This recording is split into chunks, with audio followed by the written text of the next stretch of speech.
Los cuerpos encontrados en el departamento de Nariño y que se presumen serían los periodistas asesinados por alias Guacho fueron trasladados a Cali para ser sometidos a exámenes de ADN. 13º y 14º sueldos exento de la deducción del impuesto a la renta. Así consta en el proyecto de ley de fomento productivo aprobado por la Asamblea Nacional. Acuerdos internacionales para eliminar la pesca ilegal, fortalecimiento de la educación superior y el intercambio de información en materia penal, en análisis al interior de la Asamblea Nacional. Los medios legislativos presentan TVL Noticias Emisión Estelar con Belkis Sánchez. Viernes 22 de junio de 2018, amigas y amigos, saludos cordiales, bienvenidos todos a la emisión estelar de TVL Noticias. Gracias a quienes nos sintonizan a través de la señal de los medios legislativos, Televisión Legislativa del Ecuador, la radio de la Asamblea Nacional y también a quienes nos siguen por internet por tvl.asambleanacional.gov.es y también por Facebook Live. De inmediato revisamos la información.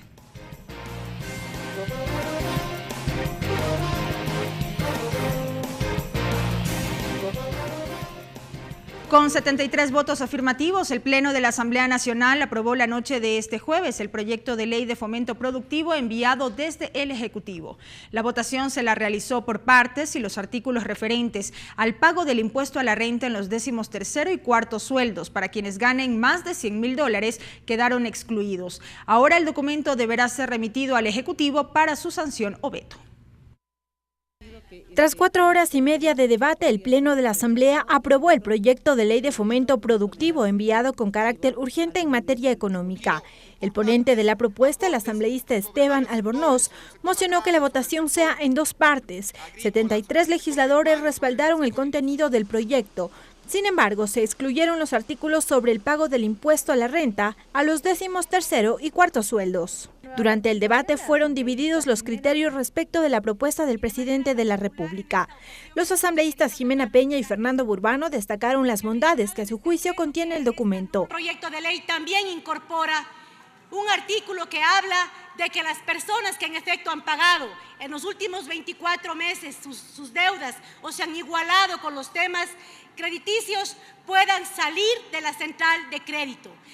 Hoy tenemos una ley distinta de la que ingresó, por supuesto, y hay que rescatar el gran esfuerzo porque la ley sea inclusiva e incorpore a otros beneficiarios. Incorpora a los agricultores, a los jóvenes emprendedores, a la economía popular y solidaria. Quienes cuestionaron el proyecto de ley fueron los legisladores de la denominada bancada de la Revolución Ciudadana. Gabriela Rivadeneira y Augusto Espinosa fueron críticos. Anticiparon que la propuesta pone en riesgo la dolarización. Por ser una ley inconstitucional porque no hay unidad en materia y es contradictorio con el principio constitucional de la reserva legal. Podrían incluso poner en riesgo a la propia dolarización. ¿Y por qué digo esto? Porque la dolarización se sostiene en función del ingreso y de la salida de divisas a la economía ecuatoriana. Desde el Partido Social Cristiano fueron claros y condicionaban su voto. Pedían, por ejemplo, que se excluya el impuesto al 2 por mil a los ciudadanos de Guayaquil. Era para la construcción del hospital universitario, el mismo que está construido, operando, es parte de la red de salud pública. Impuesto que fue derogado por el Código Monetario y Financiero. El movimiento Creo también llevó propuestas. El asambleísta Patricio Donoso propuso la creación de un fondo de estabilidad fiscal con el fin que el gobierno pueda ahorrar. Que los ingresos provenientes de la explotación petrolera que superen lo contemplado en el presupuesto general del Estado se destinen a la generación de un fondo de estabilización fiscal. El documento deberá remitirse al Ejecutivo para su sanción favorable o veto, aunque varios legisladores desde ya anticiparon que la Asamblea deberá ratificarse en lo aprobado por el Pleno. Lorena Espinosa, TVL Noticias. Y la decisión de excluir del pago del impuesto a la renta a los 13º y 4º sueldos para quienes perciban más de $100.000 al año generó reacciones tras la aprobación de este proyecto de ley económico urgente. Les contamos más en el siguiente reportaje. Tras la aprobación del proyecto de ley de fomento productivo, la iniciativa pasa a manos del Ejecutivo para su análisis. Esteban Albornoz, presidente de la Comisión de Desarrollo Económico, precisó que la propuesta incluye modificaciones al capítulo de remisión de intereses, multas y recargos. Exoneraciones, reformas a cuerpos legales, temas de apoyo a la vivienda de interés social. Sin embargo, 2 artículos no fueron aprobados, los relacionados con el 13º y cuarto sueldo. Con aquellas personas que ganan sobre los $100,000, pues, donde decía el artículo que no podrían acogerse a deducciones en el impuesto a la renta. Durante el debate se insistió en que los 13º y cuarto sueldos corresponden a beneficios laborales. Sin embargo, a la salida del Pleno del Legislativo hubo reacciones. Para conseguir los votos de ellos, les dijeron al gobierno, yo te voto todo, menos que le cobres la remuneración, el 13º y 14º, y además que a partir de los $100,000 no me deduzcas el impuesto a la renta. Nosotros estamos por el 13º y 14º sueldo que tiene que aplicarse las deducciones. Perdimos, porque no veo los votos. Así es que el presidente de la República tendrá que establecer si veta o no veta ese artículo particular. Lo importante es ser optimistas. Hay un proyecto que el Ecuador esperaba mucho. Tenemos un proyecto que definitivamente incentiva al sector productivo. Una vez aprobado el texto por la Asamblea Nacional, el Ejecutivo tiene 30 días para pronunciarse a través del veto o remitirlo al registro oficial. Ricardo Bravo, TVL Noticias. Y ahora revisamos otro tema. Atención, desde Colombia, autoridades confirman que los cuerpos encontrados este jueves en la zona de Tumaco pertenecen a Javier Ortega, Paul Rivas y Efraín Segarra, comunicadores que fueron secuestrados y asesinados por miembros del grupo disidente Oliver Sinisterra, liderados por alias Guacho. Los cadáveres fueron trasladados justamente este viernes hasta Cali para efectuarles exámenes de ADN. María Ángela Holguín, ministra de Relaciones Exteriores de Colombia, literalmente dijo: ayer llamé al canciller de Ecuador a darle la noticia de que habíamos encontrado los cuerpos de los periodistas asesinados.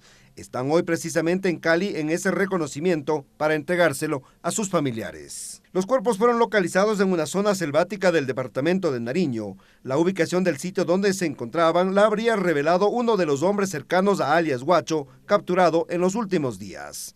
Desde Ecuador se trabaja con las autoridades colombianas para la repatriación en caso de que las pruebas den positivo. Una vez que podamos comprobarse de que efectivamente son los cuerpos de nuestros compañeros y hermanos ecuatorianos, obviamente se tiene que programar todos los temas internacionales, todos los temas de repatriación. Los restos encontrados fueron trasladados este viernes hasta Cali, donde se realizarán pericias en un centro forense. El fin de semana se podría conocer los resultados de los exámenes de ADN, que se presume durará entre 24 a 48 horas. La ministra de Justicia subrogante Liliana Guzmán manifestó que prestarán todo el apoyo a los familiares del equipo periodístico en su viaje a Colombia. Esta delegación por el señor secretario nacional de Inteligencia y también acompañará un delegado del Ministerio de Justicia. Acompañará el señor comandante general de la Policía Nacional, estará también acompañado por expertos en pericia legista que van a acompañar y van a avalar todos aquellos evaluaciones que se hagan allá en Colombia. Familiares de los periodistas asesinados criticaron no haber recibido la información por fuentes oficiales. Ricardo Rivas y Cristian Segarra se pronunciaron. Como el gobierno colombiano hubo el compromiso que ellos iban a informar por sensibilidad, por humanidad, primero a las familias. Sin embargo, como vemos ayer, el tuit salió de la más alta autoridad de Colombia. Cada encaminados a que exista verdad en este hecho y que los responsables por acción u omisión asuman sus responsabilidades, asuman su culpa. Según diarios colombianos, el cuarto cuerpo encontrado pertenecería a una persona que formaba parte de la seguridad de alias Guacho. Clever Aranda, TVL Noticias. El mayor de policía Alejandro Saldumbide, quien prestaba servicio en San Lorenzo, compareció esta semana ante la Comisión de Seguridad Fronteriza para aclarar sobre las conversaciones vía WhatsApp que habría mantenido con alias Guacho. Saldumbide manifestó que el alto mando conocía los pormenores de estas comunicaciones. El mayor de policía Alejandro Saldumbide, quien trabajó en San Lorenzo y antes en la inspectoría de la Comandancia de Policía, respondió las interrogantes de los asambleístas de la Comisión de Seguridad Fronteriza sobre los chats que habría mantenido con alias Guacho. El 31 de marzo es la última vez que yo tuve contacto con estos individuos. Yo fui una persona que me desempeñé durante dos años en el Cantón San Lorenzo.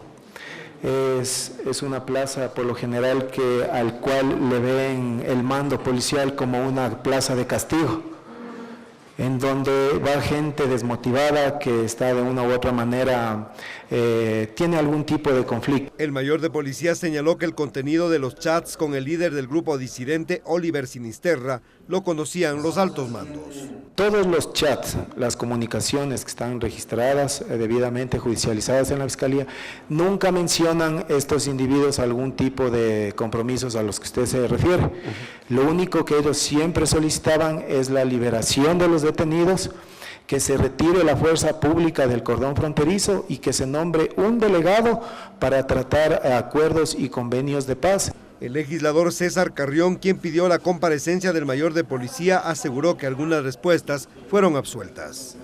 No tomaron en cuenta, a pesar de que existen documentadamente, de que informó al escalón superior y obviamente llegó hacia el Ministerio del Interior. Pero para los familiares del equipo periodístico asesinado por este grupo narcodelictivo, quedan algunas interrogantes sin respuesta.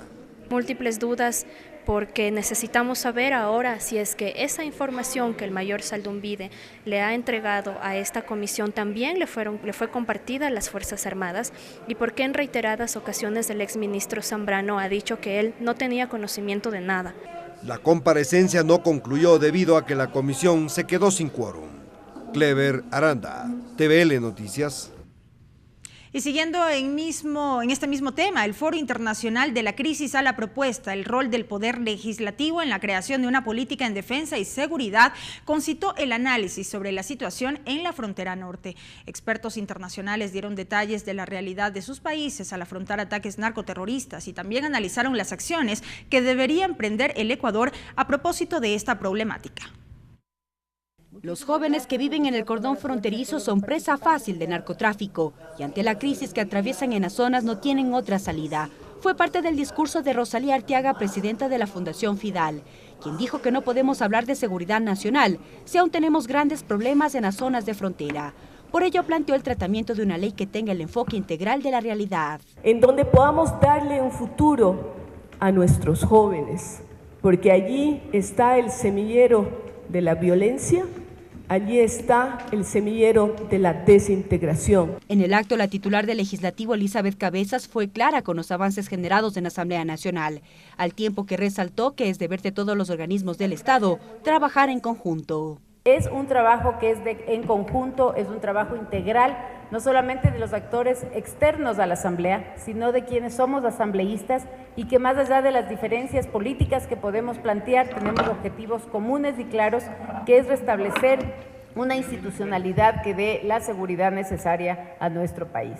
Los objetivos estratégicos de la política de defensa y seguridad en la frontera norte fueron parte de la conferencia magistral del ministro de Defensa, Osvaldo Jarrín.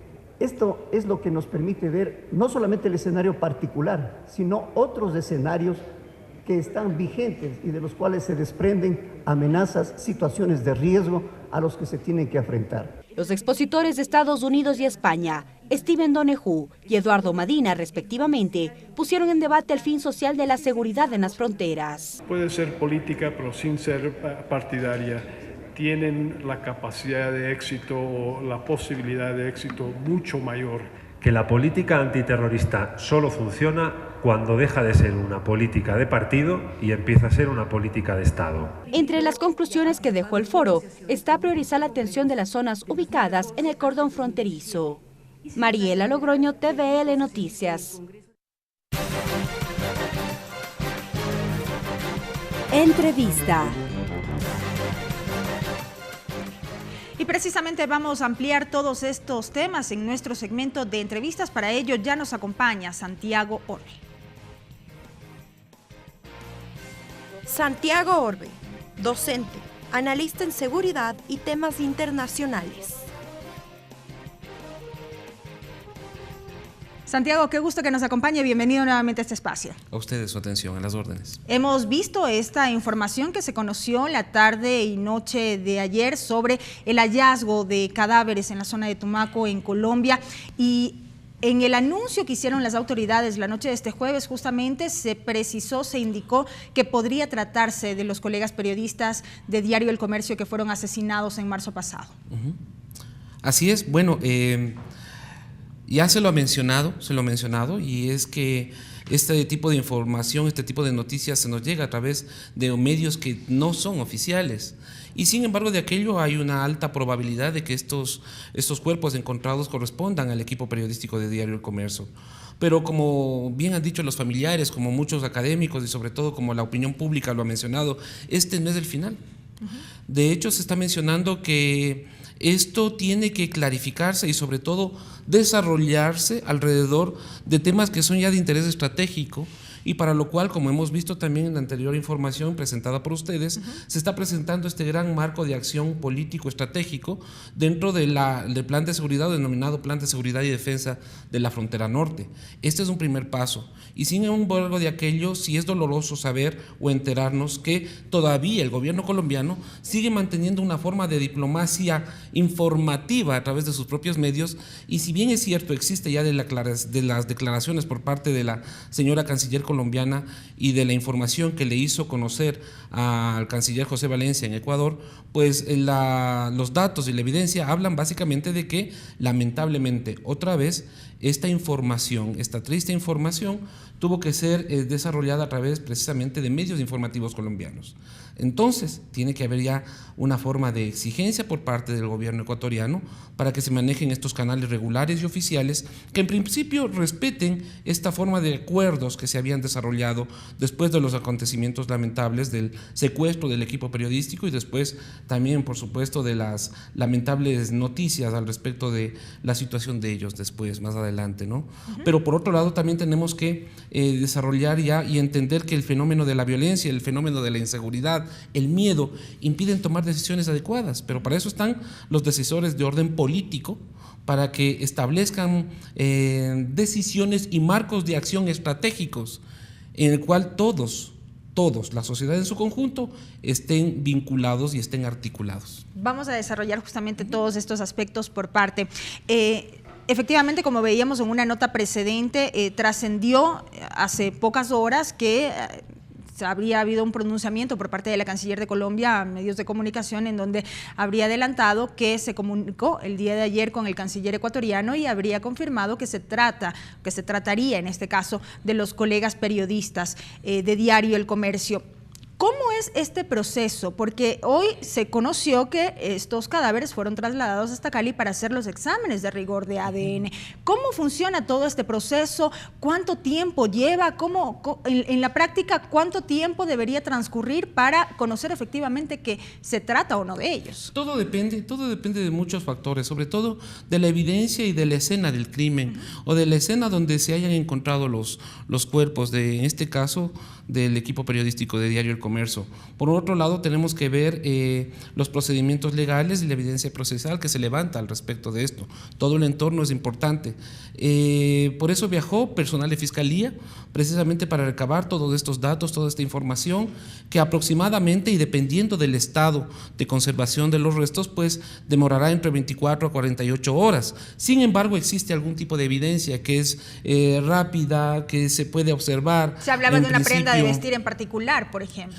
Pero no son garantías. Recordemos que estamos en un escenario bastante complejo, en un escenario geográfico que es muy difícil y por otro lado condiciones climáticas que no favorecen la conservación de estos restos. Pero por otro lado también encontramos que esto debe exigir más acuciosidad por parte de las autoridades de Fiscalía para que los cuerpos nos digan qué es lo que pasó, para que el entorno en sí donde fueron encontrados los mismos también nos digan qué es lo que sucedió, y para eso las autoridades ecuatorianas viajaron a Colombia para exigir de sus pares colombianos toda la información que ellos recabaron para este hecho. Y ahí sí, al final, después de las pericias adecuadas, pues buscar o encontrar ya en definitiva una respuesta a esto, o al menos tener claro ya la determinación de los restos y por supuesto la ubicación de los mismos en el entorno, en el contexto y sobre todo las acciones políticas alrededor de aquello, sin mencionar, por supuesto, sin mencionar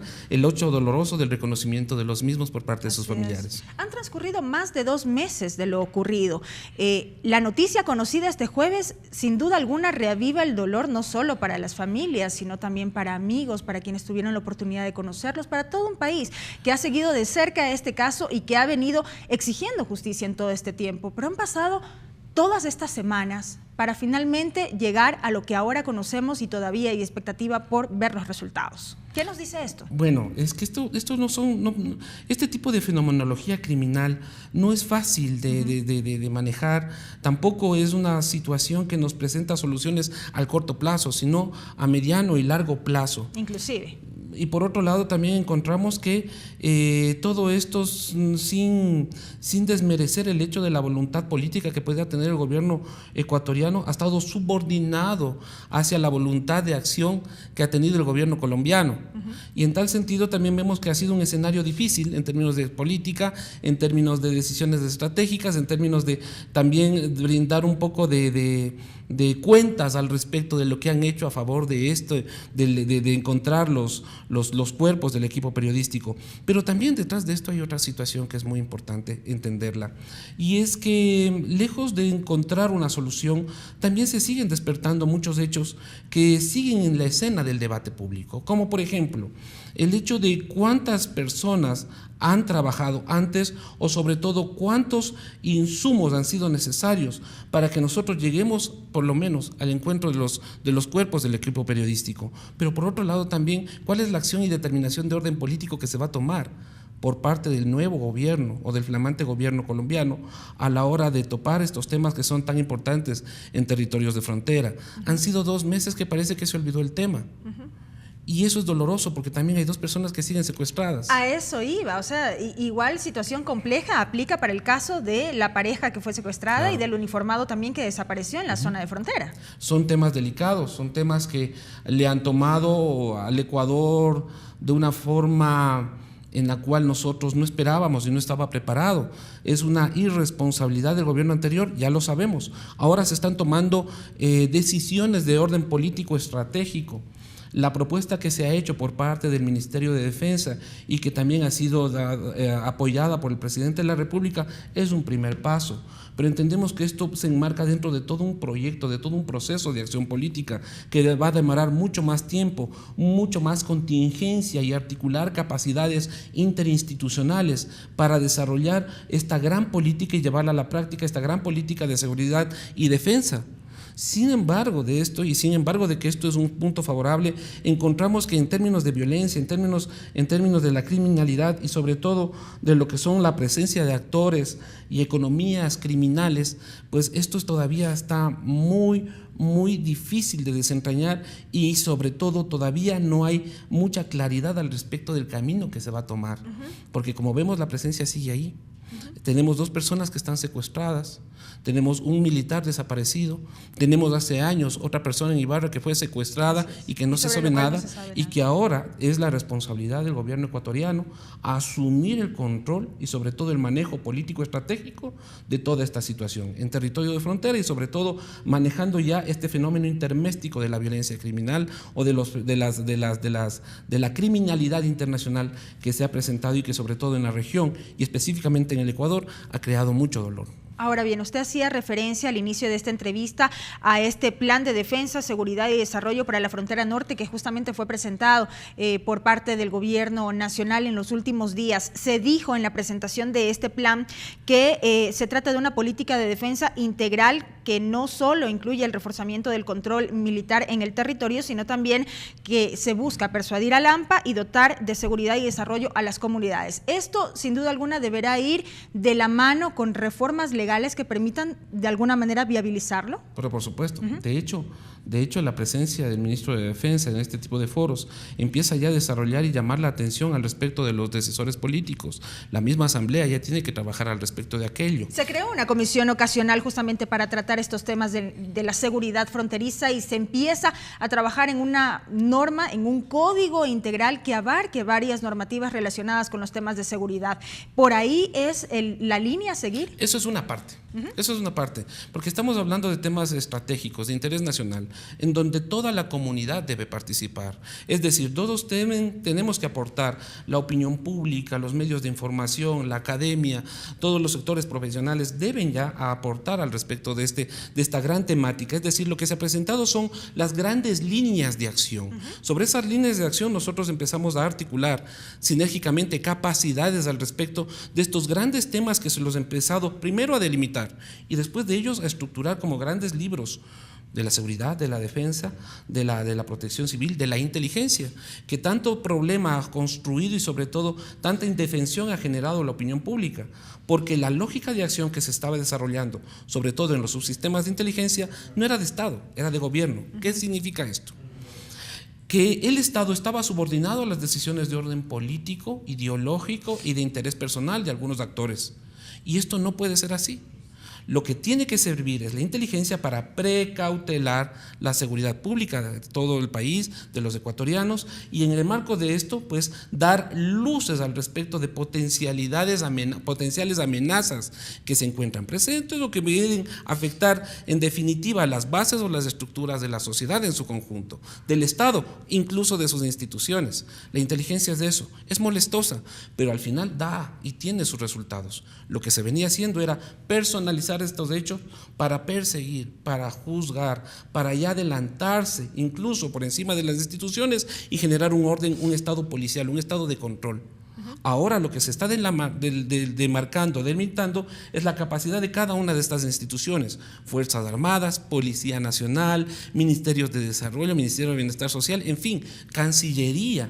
Todos son actores fundamentales aquí y en tal sentido estas grandes líneas ya nos permiten demarcar el camino sobre el cual nosotros tenemos que empezar a caminar ya en su conjunto y articularlos. Es un gran debate nacional. La Asamblea pone su parte, pero también la opinión pública, los medios de comunicación, los profesionales de la información. Vemos cómo trabaja Colombia al respecto. La información de estos temas de seguridad, lejos de ser en principio manejada por los actores decisionales políticos, está manejado por los medios de información, por los medios de comunicación. No digo que sea bueno o malo, así ha sido.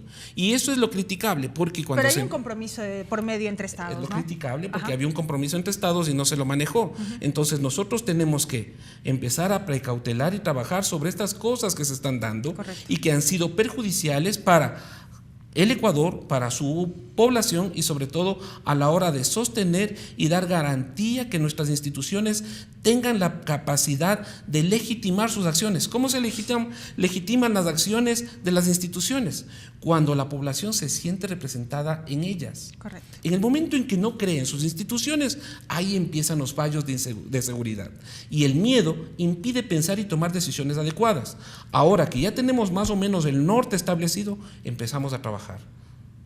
Y son los resultados justamente lo que veremos ya en lo posterior respecto de la aplicación de estas líneas. Lamentablemente es así, han tenido que pasar algunas muertes, han tenido que pasar algunos hechos lamentables, dolorosos para todos los ecuatorianos. Hay familias que han perdido a sus hijos, hermanos, amigos, esposos.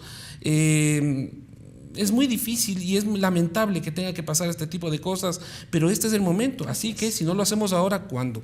Correcto. Santiago, muchísimas gracias por habernos acompañado con sus criterios en este espacio. Ha sido Santiago Orbe, analista en seguridad en nuestro segmento de entrevistas.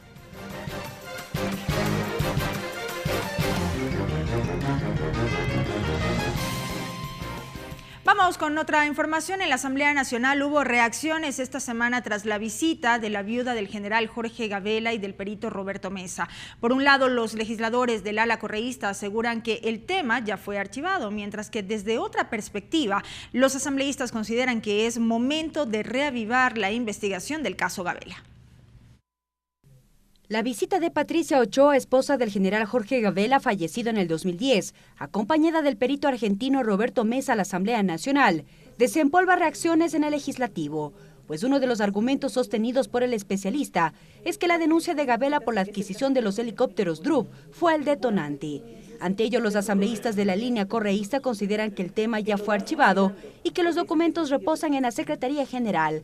En la Comisión de Relaciones Internacionales no existe un documento sobre los helicópteros DRUV o sobre el caso del general Gabela. Nuevamente abrir un tema que ya fue resuelto, ya fue conocido, ya fue archivado por la Asamblea Nacional. Quedan cabos sueltos alrededor de la muerte del general Gabela, dijo en cambio el legislador René Yandún. Por eso se apersonará del tema para solicitar la información tratada en su momento en la Comisión de Relaciones Internacionales. Puedan ser un complemento en caso de que sea necesario para el proceso judicial que se está siguiendo. En ese sentido, el legislador Fernando Burbano también apoya que la Asamblea Nacional debe retomar el tema. Recordó incluso el juicio político que pesaba en contra del ministro de Defensa Javier Ponce en el 2010 y que fue archivado. Es necesario volver a caminar sobre las consideraciones presentadas por la Asamblea anterior y que fueron desechadas. Un mismo criterio comparten las legisladoras María José Carrión y Lira Villalba, quienes además consideran que el CAL debe tomar una decisión. Creo que una investigación de este tema debe tener la participación de la Asamblea en su conjunto. La Asamblea tendrá que evidentemente revisar lo actuado en función de lo que se vaya evidenciando en los próximos días. La Asamblea Nacional en los próximos días tomará la decisión sobre el caso Gabela. Mariela Logroño, TVL Noticias. Regresamos con TVL Noticias, emisión estelar, luego de la siguiente pausa promocional. Continuamos con TVL Noticias, emisión estelar. Seguimos con más información, amigos. La Secretaría Técnica de Transparencia y Lucha contra la Corrupción del Consejo de Participación Ciudadana Transitorio presentó una denuncia ante la Fiscalía en contra de Mariano Zambrano, prefecto de Manabí, y Mariano Zambrano Vera, asambleísta, por presuntos delitos cometidos. A través de dicha acción piden que el proceso legal se desarrolle en Quito.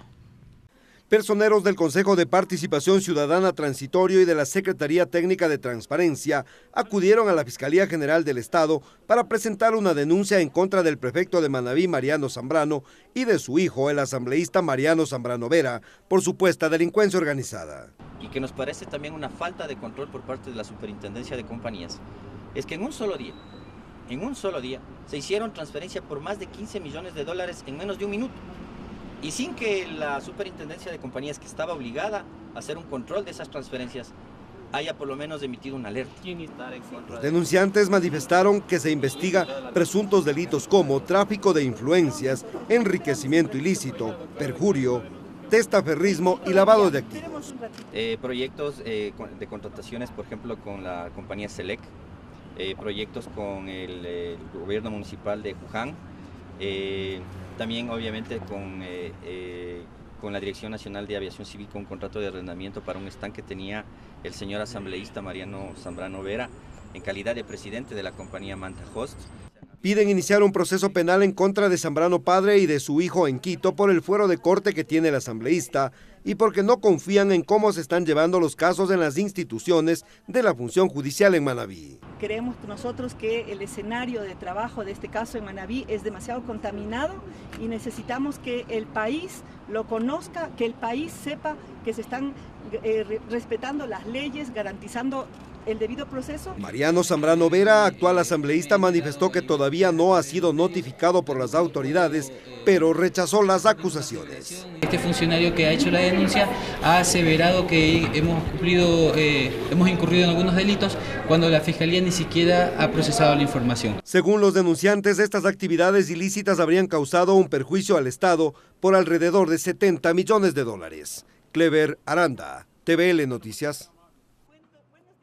Y volviendo al ámbito legislativo, les contamos que 60 proyectos de reforma al Código Orgánico Integral Penal son analizados por la Comisión de Justicia y Estructura del Estado. La mesa legislativa se reunió este jueves para concluir con el debate sobre el proyecto de ley de lucha contra la corrupción. La Comisión de Justicia y Estructura del Estado trabaja en al menos 60 reformas al Código Orgánico Integral Penal.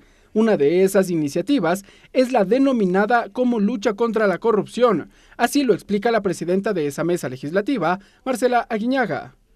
Siguen insistiendo en algunos cambios, hay algunos cambios que ya ya entraron en la ley y están vigentes en el Ecuador, en su legislación, a partir de la aprobación de la consulta popular. Me refiero básicamente a los temas de inhabilidad. La discusión de esta iniciativa va encaminada al informe para segundo y definitivo debate. La mañana de este jueves, los comisionados agotaron el debate de las observaciones planteadas al documento, entre ellas el incremento de penas por delitos contra la administración pública. Sin embargo, de ello, lo que vemos es que algunas de esas propuestas no tienen una sustentación técnica metodológica que nos diga por qué de 10 años o de 5 años subimos a 20 o a 25. En lo relacionado con las reformas al Código Orgánico Integral Penal, la Comisión de Justicia sugirió al Consejo de Administración Legislativa que las nuevas propuestas de reforma que lleguen para esa normativa serán analizadas previo a la construcción del informe para segundo debate. De manera que podamos ya entregar, el equipo se encuentra trabajando. Por lo que la mesa analiza otros ejes de reforma, como tránsito y una reforma integral al Código Penal. Es decir, es importante mencionar que estamos trabajando en 3 informes al mismo tiempo de reformas al Código Orgánico. Respecto del proyecto de ley de lucha contra la corrupción, la mesa legislativa prevé sesionar la próxima semana para votar el informe para segundo debate. Ricardo Bravo, TVL Noticias. La Comisión de Educación de la Asamblea aprobó el informe no vinculante sobre la objeción parcial del Ejecutivo al proyecto de reformas a la Ley Orgánica de Educación Superior. Los comisionados allanaron a la mayoría de las 27 observaciones. Únicamente en 2 se insistió en el texto original. La Comisión de Educación se ratificó en el texto original de los artículos 14 y 15, con lo cual reafirmó la plena aplicación del principio de autonomía responsable de las instituciones de educación superior. El organismo se allanó a la mayoría de las 27 observaciones, a excepción de los artículos 14 y 15, en los que insistió en el texto legislativo. Así señala Amapola Naranjo. El veto presidencial enriquece la ley. No, son correcciones a veces de palabras más adecuadas. Prácticamente no hay veto de fondo. Al parecer, habría la propuesta de recomendar para el Pleno el poder allanarnos al veto presidencial hasta aquí. También se ratificó en el primer inciso del artículo 105 y aceptó la decisión gubernamental sobre el tercer inciso. Asimismo, se pronunció por la ratificación de la primera disposición transitoria. Augusto Espinosa se refiere al tema. No hay temas que vayan a cambiar dramáticamente la realidad del sistema de educación superior. Los legisladores de la mesa de trabajo reconocieron que las observaciones del mandatario son de forma y contribuyen a mejorar la normativa, cuya aplicación permitirá un mayor acceso de los bachilleres y de la población a las escuelas politécnicas, universidades, institutos técnicos tecnológicos, los conservatorios e institutos pedagógicos en igualdad de condiciones y oportunidades. Clever Aranda, TVL Noticias. La comisión que investiga los casos de personas desaparecidas se alista para la organización de un foro internacional que permita a futuro proporcionar elementos sobre el tema. Del evento se prevé también que deriven aspectos en materia de reformas o construcción de leyes sobre la desaparición involuntaria. El Foro Internacional sobre Personas Desaparecidas tendrá como objetivo recoger las experiencias de expertos internacionales y de varias instituciones para generar elementos relacionados a la desaparición involuntaria. Poner sobre el debate público el tema de desaparecidos, convocar a la academia, convocar a las organizaciones de desaparecidos, a la institucionalidad del Ecuador relacionada con esto, como es el sector de justicia y de derechos humanos, para que abordemos el tema. La idea es culminar con una publicación que a futuro pueda servir como un marco de referencia y consulta, y a su vez para abrir el debate en materia legislativa. Dejemos elementos de estudio, de análisis, que sirvan justamente para cuando cada vez que tratemos este tema tengamos elementos científicos, tengamos referentes de lo que se ha hecho en otros países. Y yo creo que este taller pudiera culminar armando una red de legisladores de diferentes países que tratemos sobre el tema de desaparecidos. Para la organización del evento, la mesa conformó una subcomisión integrada por los asambleístas Fernando Burbano, Mauricio Zambrano y Gabriela Larreategui. con el fin de que puedan presentar una propuesta tanto en expositores, temas, fechas y financiamiento. Y es que la comisión espera dejar un precedente y por ello espera la respuesta del Consejo de Administración Legislativa para que se incluya en el Código Orgánico Integral Penal la tipificación del delito de la desaparición involuntaria de personas. Lorena Espinosa, TVL Noticias.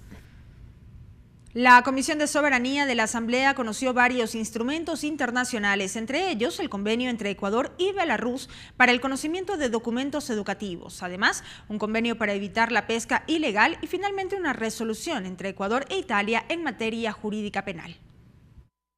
La información de migrantes que atraviesen casos penales entre Ecuador e Italia es la finalidad del proyecto de resolución referente al Tratado de Asistencia en materia jurídica entre ambos países. Lo explica la titular de la Comisión de Relaciones Internacionales, Esther Cuesta. Se puede intercambiar información entre la Fiscalía sobre los procedimientos, se pueden, por ejemplo, receptar testimonios desde Ecuador por vías por internet, por videoconferencia, si el testigo está aquí, que pueda ser útil para un caso allá en Italia. La mesa legislativa además abocó conocimiento del acuerdo sobre medidas del Estado para eliminar la pesca ilegal.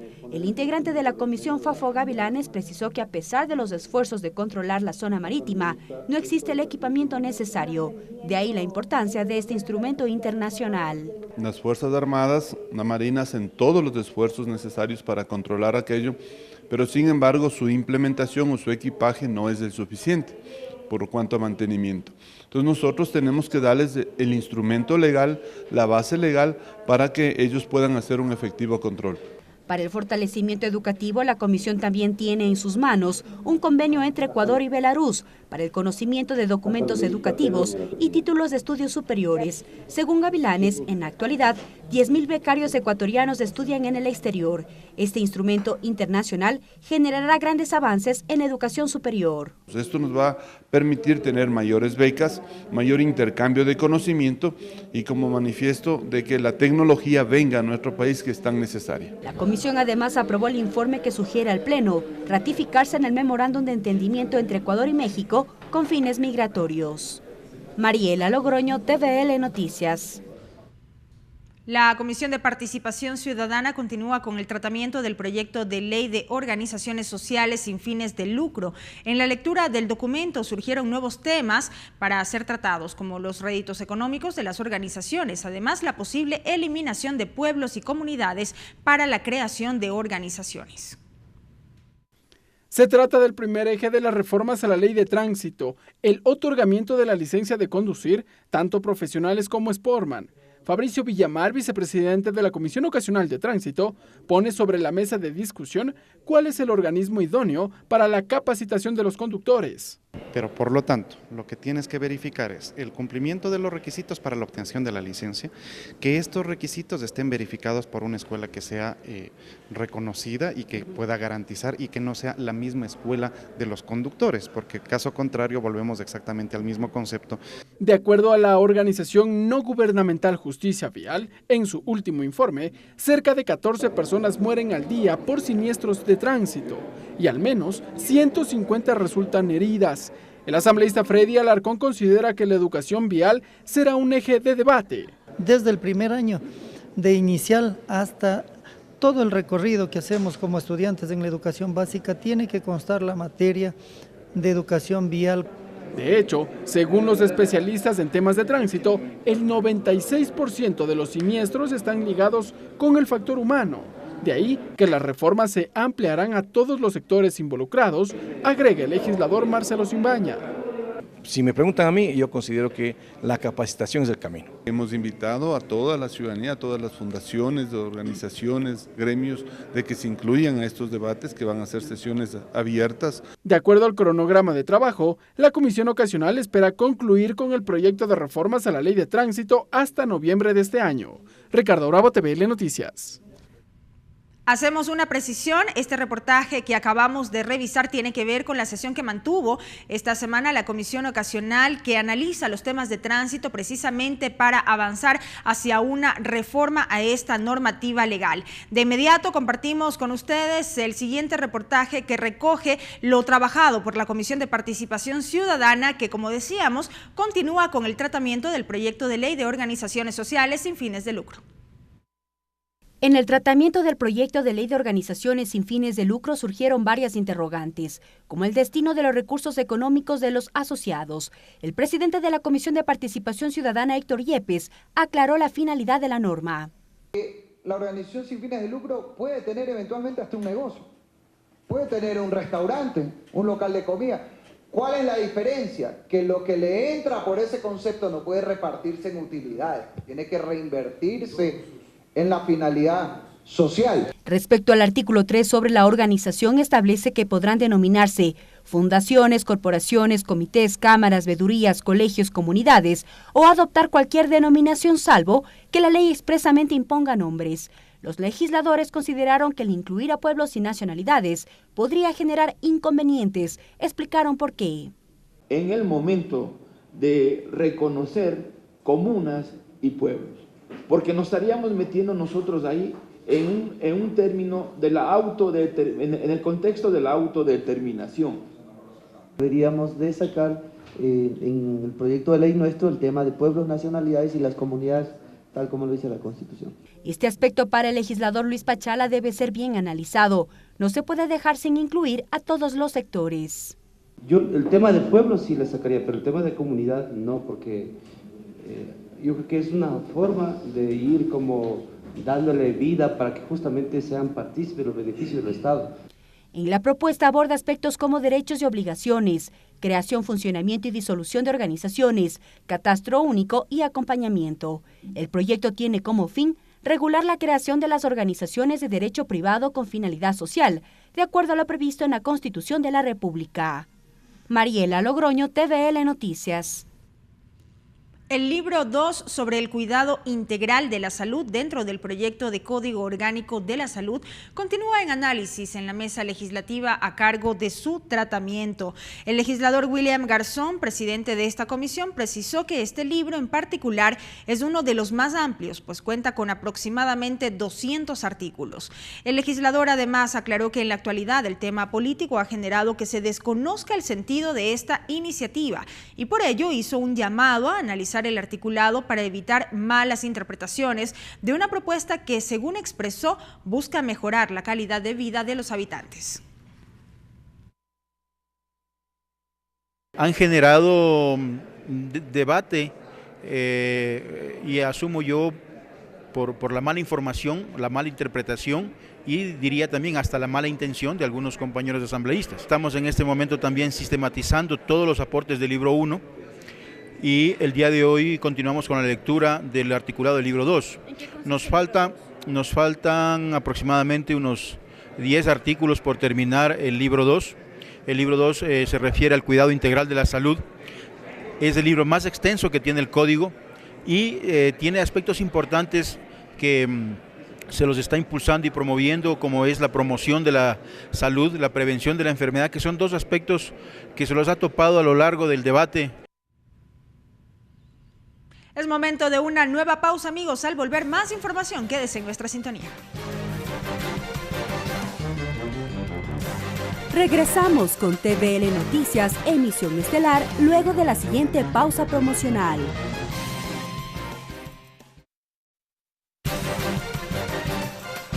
Continuamos con TVL Noticias, emisión estelar. Más información, amigos. Estudiantes de 5 facultades de la Universidad Central participaron del proyecto Asamblea en mi Universidad, evento que busca que los jóvenes conozcan de cerca la actividad legislativa. La presidenta de la Asamblea, Elizabeth Cabezas, destacó la participación de los jóvenes en el quehacer político. Los estudiantes conocieron de cerca el trabajo legislativo. Elizabeth Cabezas, presidenta de la Asamblea Nacional, destacó la participación de los jóvenes en la actividad política. Es importante que estemos claros de que efectivamente la política puede ser la mejor de las actividades cuando uno está consciente y claro de que es un camino de entrega de servicio y obviamente de darse a los demás en la línea de los apoyos que uno también ha recibido. Durante el desarrollo del proyecto Asamblea en mi Universidad, los estudiantes de 5 facultades de la Universidad Central del Ecuador debatieron el contenido de 2 leyes. Les permite a los jóvenes desarrollar habilidades como el debate, la investigación y la oratoria, y de igual manera que se puedan acercar más al campo político, a la participación ciudadana y a la construcción normativa. Es muy importante que los jóvenes empecemos a tomar la posta de este tipo de iniciativas. ¿Por qué? Porque nosotros somos los que en un futuro vamos a emprender la legislatura del país. Para los participantes es la oportunidad ideal para formarse como líderes y empezar una vida política activa. Como dice Tránsito Amaguaña, yo jamás negociaría con la sangre de mis hermanos, de mi pueblo, entonces yo estaría dispuesta a trabajar por mi gente, por mi comunidad y por toda la sociedad si así lo requiere. Se prevé que estudiantes de otras universidades del país también participen de este ejercicio democrático. Clever Aranda, TVL Noticias. Y ahora les contamos que la presidenta de la Asamblea Nacional, Elizabeth Cabezas, participó en las fiestas del Inti Raymi en Peguche, Otavalo. A través de una ceremonia espiritual y una limpia, los líderes de la comuna Facchayacta le desearon buenos augurios en sus funciones. Es el inicio de la ceremonia ritual energética espiritual en agradecimiento a la Pachamama por las cosechas del año. La presidenta de la Asamblea Nacional es la prioste del Inti Raymi, la fiesta del solsticio de verano de la comuna Facchayacta, que significa tierra de la cascada ubicada en Peguche, Otavalo. Con la naturaleza, con la madre tierra, porque ahí está nuestra vida, ahí está nuestra vivencia. Es un gusto poder compartir una ceremonia tan significativa, tan importante, en una fecha como esta, obviamente, en donde realmente todos los agasajos y todos los reconocimientos que hagamos a nuestra tierra son bienvenidos. El círculo formado de pétalos de rosas, frutas y alimentos, claramente marcado por los 4 puntos cardinales, fue el escenario para la limpia, la renovación de energías en el inicio del nuevo año en el calendario andino. Un ritual cultural que por su contenido y significado atrae a turistas de todo el mundo. Bueno, me gusta que se continúa una tradición muy antigua, creo que es muy importante. He estudiado sobre culturas indígenas y sí, la cultura de este país me llama la atención muchísimo. En la comunidad también empiezan a poner en práctica los valores del Randi Randi, que significa compartir. La armonía musical es otro elemento fundamental del Inti Raymi, esta fiesta milenaria que fortalece la cultura ecuatoriana y se prepara para el nuevo ciclo. Lorena Espinosa, TVL Noticias. Y de inmediato vamos a revisar la agenda cultural para este fin de semana de la mano de nuestra compañera Tatiana Sonnenholzner.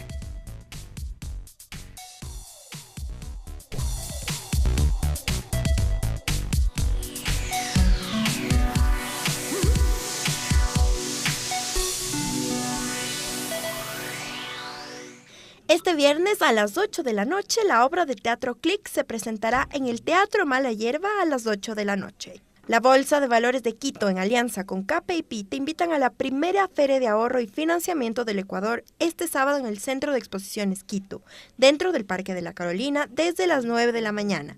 Lo mejor es que la entrada es gratuita. Y a las 12 de la tarde, la obra interactiva Manipulo está inspirada en la imagen y el accionar de un jardín japonés, reemplazando a las piedras del jardín por bailarines. Esto será en el Yaku Museo del Agua. Y este domingo a la 1 de la tarde habrá Cuentos y Títeres en Circa, un viaje por los cuentos tradicionales del mundo para niños con fantásticas marionetas de mesa. Una obra musicalizada para todo público, pero en especial para los niños.